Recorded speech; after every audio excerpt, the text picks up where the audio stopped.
Hello to everyone. My name is Rachel, and welcome to the Audacious Rachel Show, where uncompromising, one-on-one, verbal combat is the norm. And we don't conform. Don't expect to leave without someone getting a verbal bloody lip.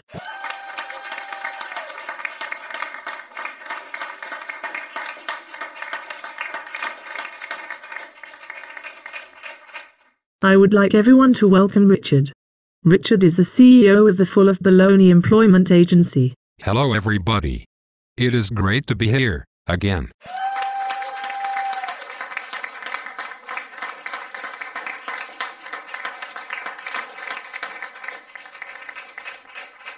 Richard, I'm surprised that you decided to accept our invitation, and to come back after the verbal beating I gave you last time. I would like to get a little even with you. Especially for all those things you said about my firm and me. That we are employment pimps. Well, as you know, Richard, we are here to discuss you and your firm's history of employment placement for the veterans from Iraq and Afghanistan wars.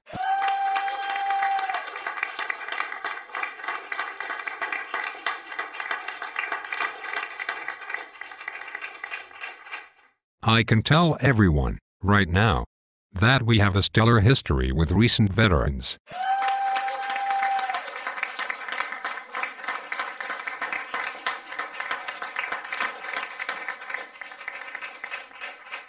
Is that so, Richard? Yes, it is.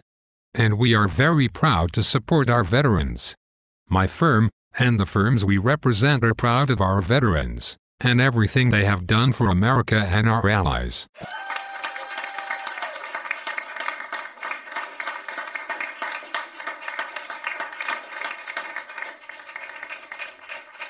Let's get right to the point, shall we? I'm ready. Richard, your firm discriminates against Iraq and Afghanistan combat veterans. Isn't that true? What? How dare you accuse me and my firm in such a manner? Well, in what manner would you and your firm prefer to be accused, Richard?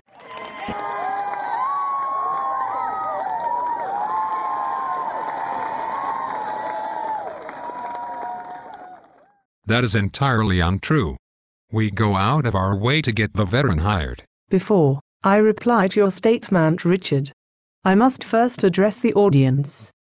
Hold on to your seats, ladies and gentlemen, because I'm going to verbally beat this guy to death in front of your eyes for all the discrimination crap his firm and the firms that he represents do against our veterans. And I will take great pleasure in every verbal bloody punch.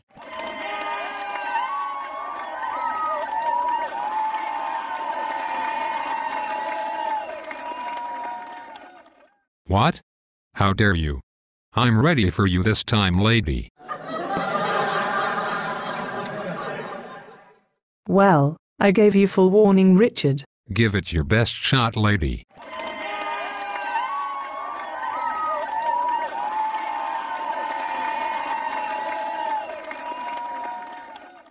My example is from Stan. Stan was a sergeant in the U.S. Army and led his troop in multiple combat missions in Iraq. Yes. And we are very proud of him.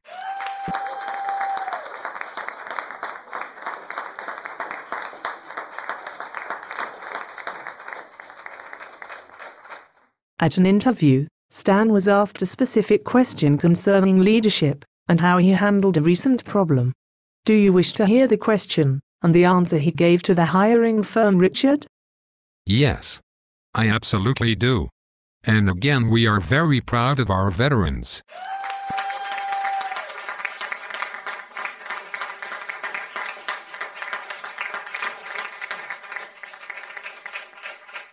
This is the exact question that was asked of Stan. Stan, can you tell me what major problem you have encountered, in which you needed to step in and take charge, and how long you had to deal with it? From this point, I wish to directly quote what Stan said, so there is no misinterpretation. Stan's answer was, and I quote, "Sure. It was back in 2006, I was part of a Striker Brigade, combat team, infantry rifle company, in Ramadi before the surge in 2007. Our platoon was laying down suppressive fire, and was receiving its share right back, from well-dudgeon insurgents. All of a sudden, we started getting hit, with high-grade mortar shells. 2 of the E4s were hit, and the shells kept on coming. So, we moved out to our left flank, and our SAW gunner let them up. We called in for evac, and air support from Apache attack helicopters for cover. When the Apaches let loose, that was all they wrote. 12 insurgents lay dead. I'd say that the firefight lasted about 35 minutes. End quote. Wow. What a story. That is what I said, Richard. But, this is where the problem begins. So, before I go any further, Richard, I must first address the audience. What Stan showed was true leadership, under deadly fire, in which 2 of his soldiers were seriously wounded. Stan maneuvered his troops to engage the enemy. His machine gunner and Apache attack helicopter killed the insurgents that were trying, like hell, to kill Stan and his troops. Everything was over in 35 minutes. With 12 insurgents dead, which must have seemed like a lifetime under deadly fire. Audience, would you not say that Stan showed extraordinary leadership and presented exceptional problem-solving in the most deadly of events?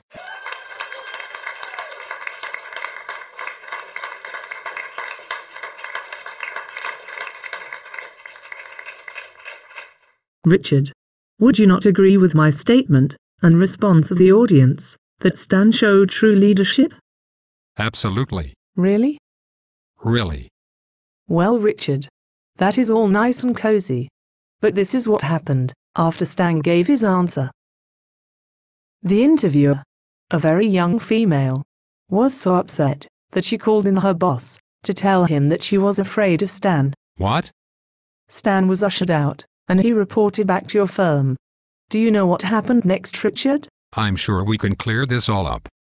You are so right, Richard. I'm going to clear this all up by verbally beating you and your firm senseless.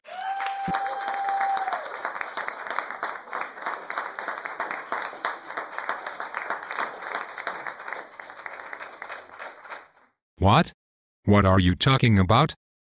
Before I respond to you, Richard, I must address the audience. When Stan got back from the interview, he reported back to Richard's firm. The next day, Stan got a call from Richard. Richard tape recorded his conversation with Stan. In the tape recording, Richard tells Stan that Stan must get immediate psychological help for his problems before Stan can find the job. What? How could you have possibly gotten the tape recording? We had help, Richard. It seems that there are some people in your office that really think that you are a, and I quote, Richard is a piece of crap, as a human being.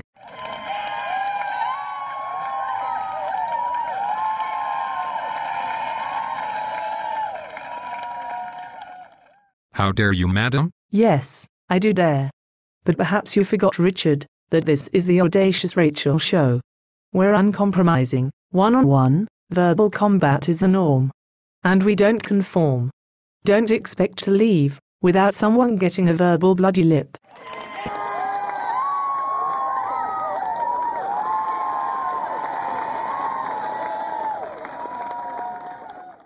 And you better check with your medical insurer to see if they will cover the verbal bloody beating I'm going to give you and your firm.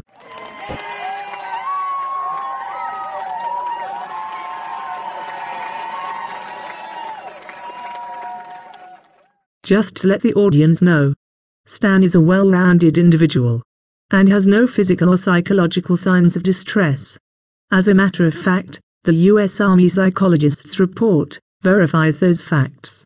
The only thing that seems in contradiction is that young little female tart who cannot stand meeting someone with leadership abilities. A true American hero.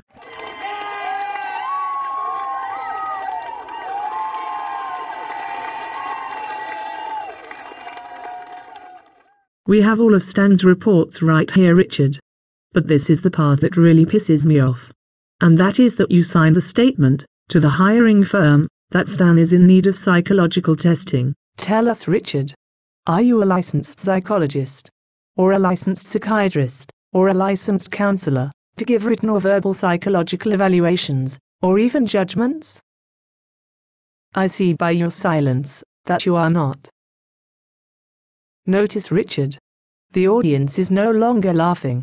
I do believe that they are getting pissed off at you, Richard, for what you, your firm, and the hiring firms do to our veterans. You see, audience, Richard and his firm, and the hiring firms he represents, will use any and all excuses to discriminate against our veterans from Iraq and Afghanistan wars.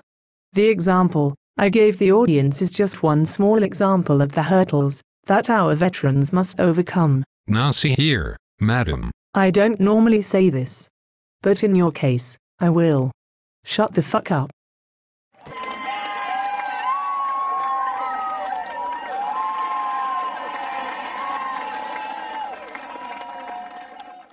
Let us look behind the scenes. Hiring firms and employment firms use the excuse that they cannot translate leadership qualities from the military to business leadership. That is a load of crap. Many military leaders become business leaders after they leave the military. This is not a recent event. Military leaders becoming business leaders has been going on for over hundreds of years. After World War II, many of our veterans from the greatest generation became business leaders, as well as political and social leaders.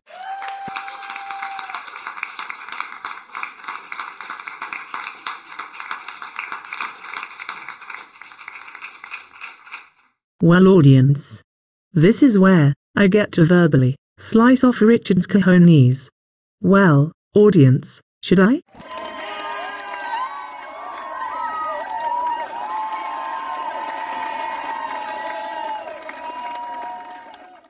Richard, our investigators have the special email memo from you that states that you are going to have all veterans take a psychological test to determine clinical issues. Is that true, Richard? I've been told by my attorney not to discuss such issues with you. Then I will discuss it with the audience.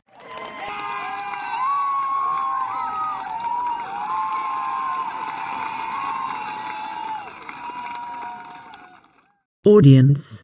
Our investigators have reported that Richard, his employment agency, and a large list of hiring firms are improperly using clinical, psychological tests to discriminate against veterans. In short, they are performing clinical, psychological, medical evaluations for hiring purposes. You cannot use medical tests to discriminate against a special class in your hiring practices. Isn't that true, Richard? My attorney, and the attorney for the company, has advised me not to answer those types of questions. Bingo!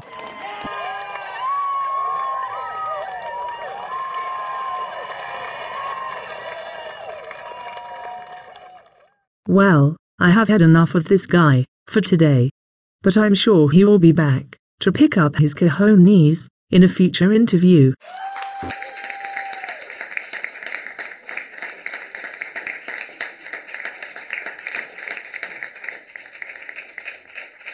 But, before we leave you, I have words of warning for all the Iraq and Afghanistan veterans out there.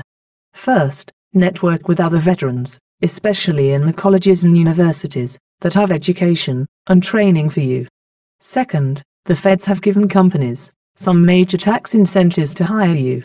Third, if you suspect that a company is discriminating against you as a veteran, report them. These smiling employment agency thugs, like Richard, and the companies they represent, are of little intellectual difference as compared to the thugs you met in Iraq or Afghanistan.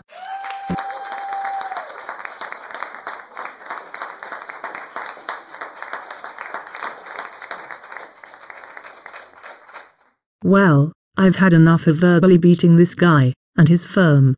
So, we must come to an end of our program. My name is Rachel. We wish you well, from all of us, at the Audacious Rachel Show. Where uncompromising, one-on-one, verbal combat is a norm.